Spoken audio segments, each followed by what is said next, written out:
السلام علیکم۔ اسلام میں قبلے کی جانب 2 چیزیں کرنے سے منع کیا ہے۔ نمبر 1، قبلے کی جانب چہرہ کر کے تھوکنا منع ہے۔ نمبر 2، قبلے کی جانب منہ یا پیٹھ کر کے ٹوائلٹ یا لیٹرن کرنا منع ہے۔ صحیح بخاری مسلم کی حدیث کے مطابق کہ ایک شخص نے قبلے کی جانب منہ کر کے تھوکا تو محمد صلی اللہ علیہ وسلم نے اسے امامت سے ہی نکال دیا۔ اور ایک حدیث میں ہے، قبلے کی جانب منہ اور پیٹھ نہ کرو جب تم پیشاب اور پاخانے کی طرف بیٹھو۔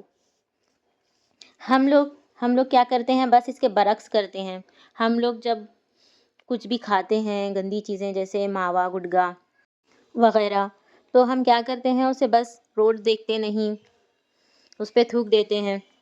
دیکھیے کہ درست نہیں۔ اور ایک ہمارے یہاں پہ کلچر ہے کہ دلہن دولہا کو جب پھول پہنایا جاتا ہے، ویسے تو دولہے کو پھول پہنانا اسلام میں حرام ہے، لڑکوں پہ پھول حرام ہے، تو ہم لوگ کیا کرتے ہیں کہ قبلے کی جانب منہ کر کے بٹھا دیتے ہیں کہ دیکھو قبلہ کہاں ہے، اس کی طرف منہ کر کے ان کو بٹھاؤ۔ اسلام میں اس پہ ممانعت ہے۔ ایسا کچھ بھی حدیث سے ثابت نہیں کہ قبلے کی جانب کر کے دلہن یا دولہے کو بٹھانا چاہیے، یا پھر قبلے کی طرف منہ یا پیر کر کے بیٹھنا اسلام میں کہیں موجود نہیں۔